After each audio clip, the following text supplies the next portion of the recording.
नमस्कार, मैं हूं कौशलेंद्र उपाध्याय और आप देख रहे हैं the news launcher Uttar Pradesh Uttarakhand.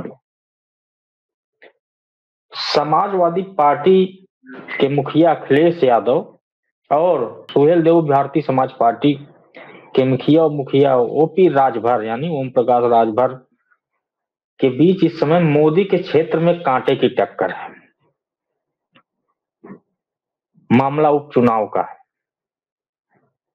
क्षेत्र का चुनाव है और वहां क्योंकि उस सीट पे ओम प्रकाश राजभर की पार्टी चुनाव जीती थी, लेकिन वो सीट खाली हो गई कि जो प्रत्याशी थे वो अब नहीं रही, तो भाई उस पे उपचुनाव की घोषणा हो गई। आज उस पे मतदान हो रहा है। आपको याद होगा कि 2017 में जब भारतीय जनता पार्टी के साथ ओम प्रकाश राजभर आए थे, तो इनको जो सीटें मिली थी उन सीटों पे इन्होंने जो अच्छी खासी बढ़त बनाई थी, उसके बाद इनको कैबिनेट मंत्री बनाया गया, इनके बेटे को राज्य मंत्री का दर्जा दिया गया। इन्होंने खूब उस समय जो है भारतीय जनता पार्टी के साथ रहे, लेकिन 2019 के लोकसभा चुनाव का आखिरी चरण जैसे ही बीता, उसके बाद इनको मंत्री पद से मुख्यमंत्री योगी आदित्यनाथ ने बेदखल कर दिया था। इनके बेटे को भी राज्य मंत्री पद का जो चार्ज छीन लिया, जो सरकारी सुविधाएं थी सब कुछ छीन गई थी, जो मंत्री बनने जो मिलती हैं सब एक झटके में।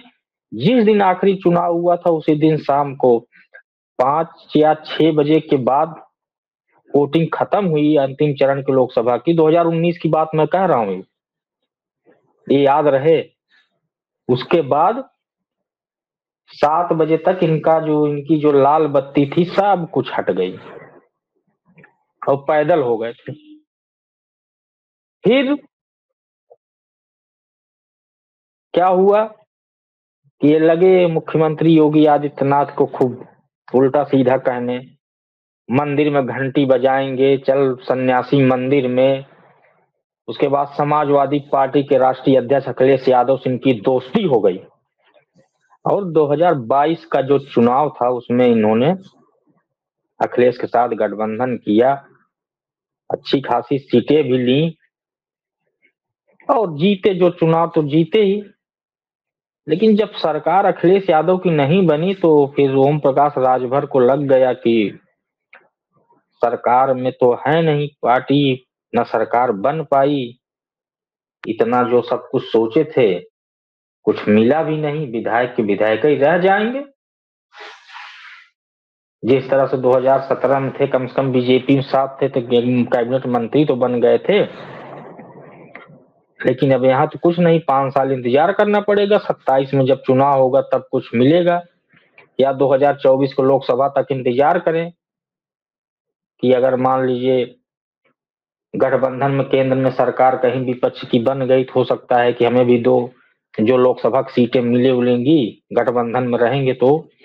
लेकिन उतना वेट नहीं कर पाए और उसके बाद इन्होंने फिर चाल चलनी शुरू कर दी और उस चाल का नतीजा ये हुआ कि ओम प्रकाश राजभर अपने दल बल के साथ भाजपा की तरफ आ गए, यानी एनडीए में शामिल हो गए। समाजवादी पार्टी का रिश्ता नाता सब टूट गया, सब जो वादे थे सब कुछ खत्म। पहले जो अखिलेश कितनी बड़ाई करते थे मंचों पे खड़े होकर, फिर वैसी मुंह से अखिलेश को कम से कम कितना इन्होंने कहा होगा, उनके पार्टी के नेताओं ने भी खूब कहा कि साथ आए थे और फिर जब जाने लगे तो ऐसी स्थिति कर दिए। इनको कौन कहा था आने के लिए, ये खुद ही आए थे, बीजेपी से भगाए गए थे। बहुत उल्टा सीधा सपाइयों ने भी इनको कहा, यहाँ तक वो पीला गमछा जो पहनते हैं उसे पियर का चचा ये नाम से फेमस भी हो गए थे। कहीं कहीं मीम बनते थे, पीले वाले वो मेढक जो नहीं होते हैं वो दिखाया जाता था कि देखिए चचा कब क्या रंग बदल दें। गिरगिट उर्गिट दिखाने लगे थे लोग, कब कैसे कलर बदलता है, रंग बदलता है। ये सब चीजें होने लगी थी। लेकिन जब ये भाजपा के साथ आ गए और उसके बाद जो है इनको कैबिनेट मंत्री बना दिया गया। यही नहीं, 2024 के लोकसभा चुनाव में इनके बेटे को टिकट भी मिला गठबंधन, इंडी एनडीए गठबंधन घोसी से। लेकिन समाजवादी पार्टी के जो प्रत्याशी थे उन्होंने धूल चटा दिया था उनको घोसी लोकसभा में। और घोसी में विधानसभा उपचुनाव भी हुआ था, क्योंकि समाजवादी पार्टी के जो विधायक थे वो भी इस्तीफा दे के आ गए थे बीजेपी में, फिर वहां उपचुनाव लड़े, चुनाव हार गए। हालांकि अभी मंत्री बन गए हैं एमएलसी कोटे से। दारा सिंह चौहान, याद है ना सबको, वो भी गए थे। तो खैर वो जिसके साथ गए थे वो खुद ही समाजवादी पार्टी छोड़ दिए, स्वामी प्रसाद मौर्य जी। लेकिन उन्होंने बाजी मार ली कि कम से कम नहीं, वहां समाजवादी पार्टी के विधायक पद से इस्तीफा दिया और फिर वहां उपचुनाव भी लड़े। ओम प्रकाश राजभर तो मंत्री भाई चाह ही रहे थे कि ये जीत जाए, लेकिन जीत नहीं पाए, चुनाव हार गए वहां। और फिर बीजेपी ने उनको एमएलसी बनाया। अब कौन सा ऐसा प्रेम था ये नहीं कह सकते। और इस समय है कैबिनेट मंत्री भी हैं दारा सिंह चौहान। और उसी समय ओम प्रकाश राजभर को भी कैबिनेट मंत्री बनाया गया। तो इस बार भारी भरकम उनके पास विभाग भी है। एक कह नहीं सकते ओम प्रकाश राजभर की बीजेपी ने हमको नहीं दिया है, बहुत कुछ दिया उनको। शायद अब समाजवादी पार्टी की सरकार अगर 22 में बनती तब तो ओम प्रकाश राजभर, तो ये बात थी कि लोग कह रहे थे डिप्टी सीएम हो जाएंगे। अब वहां जो भी होता, लेकिन अब जो भी है, घोसी के चुनाव में ओम प्रकाश राजभर अखिलेश यादव से पिट गए थे चुनाव में, क्योंकि इनके बेटे चुनाव हार गए थे। सुहेल देव समाज पार्टी को जो एक टिकट मिला था बीजेपी ने जो दिया गठबंधन में, वो चुनाव हार गए थे। अब यहाँ जो वाराणसी में जो चुनाव है ये बहुत महत्वपूर्ण है। एक चिरैया गांव विकास खंड के सेक्टर 2 के जिला पंचायत सदस्य का उपचुनाव है, क्योंकि वहां इनकी पार्टी से यानी ओम प्रकाश राजभर की पार्टी से ही प्रत्याशी वंदना भारती थी, जो अब नहीं है इस दुनिया में। उनके पति वहां से चुनाव मैदान में है, उपचुनाव हो रहा है। 5001 करीब 5000 से ज्यादा वोट कई वहां पे लोग बता रहे हैं वोटिंग होनी है। और उसमें समाजवादी पार्टी से भी जो प्रत्याशी हैं वो भी बहुत मजबूत है। आज मतदान हो रहा है, 21 फरवरी को रिजल्ट आ जाएगा। इस उपचुनाव में पता चल जाएगा कि एक सर्वे कह सकते हैं कि अगर 5103 5000 करीब 139 वोट है करीब, ऐसे कुछ वोट की काउंटिंग होनी होगी।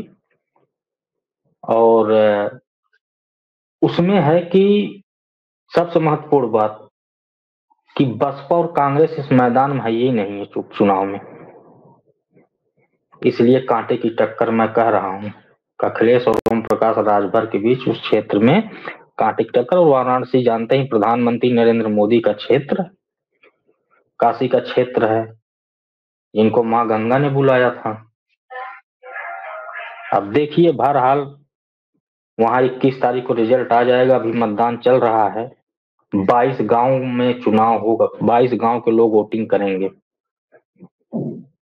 जिला पंचायत सदस्य पद के लिए। अब देखिए उपचुनाव में जो जिनके पास सीट थी उन्हीं को मिलती है या समाजवादी पार्टी वहां जीत दर्ज करती। हालांकि सभी ने मेहनत खूब किया है। अंदरूनी लोग बता रहे थे कि समाजवादी पार्टी के लोग भी खूब मेहनत किए हैं और चाह रहे हैं कि 2024 की तरह यहाँ भी इनको पटकनी ओम प्रकाश राजभर को दे दी जाए। बहरहाल 21 तारीख को रिजल्ट आ जाएगा, तब तक के लिए दीजिए इजाजत। जो जानकारी होगी हम आपको अपडेट देंगे। दीजिए इजाजत, नमस्कार।